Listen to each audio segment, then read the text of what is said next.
Ah.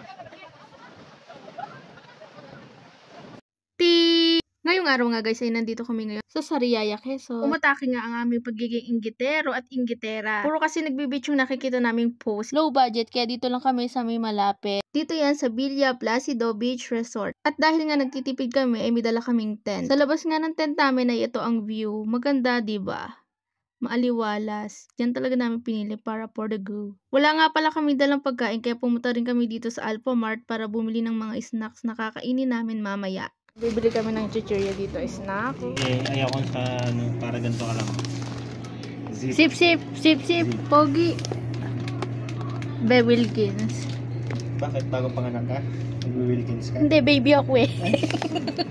Kumuha na rin pala ako nitong Tanduay Ice kasi trip ko lang. Tapos binayaran na namin. Nakita rin pala namin tong gotohan na to. Kaya sabi ko kumain muna kami. Ibang version pala yung goto nila, no? Ibang goto kasi yung alam ko. Yung parang may lugaw, ganun.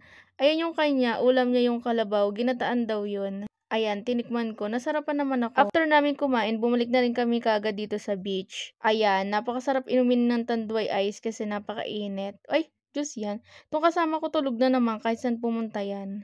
For the tungga ka naman girl. Ayan. Tapos yung view, syempre, ayan, ang ganda ng view, diba? Masasabi kong perfect spot talaga tong pinagpwestuhan namin. Kasi kitang-kita mo talaga yung ganda ng dagat. Grabe, para akong butanding na naglalakad dito.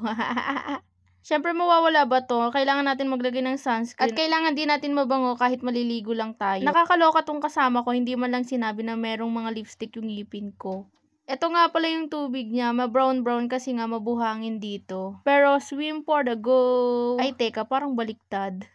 Nagbabad nga lang pala kami ng ilang oras kasi uuwi din kami. Day tour lang kasi ito. Ayan, inayos na nga namin yung tent namin kasi feeling ko paulan na talaga. Ang dilim na kasi ng kalangitan. Pero ayan nga guys, ito yung mga cottage dito. 20 packs pwede ng 1,000 o for the go na. O, buhangin check. Basta guys, hanapin nyo lang to. Villa Placido Beach Resort. Pagkalabas nga namin ng beach, nakita namin itong mga fishing. So, natuwa yung kasama ko. Ang ganda doon ng fish. Ay, maganda. Dito nga pala kami dumaan sa may San Pablo kasi trip lang namin. Ay, syempre, dumaan na rin pala kami dito sa Kalawan. Alam nga namang hindi. Bumili nga lang pala kami ng 2 pinya kasi yun lang kaya ng budget. And ayun nga guys, pauwi na kami. Hanggang dito na lang. Bye! Salamat sa panonood!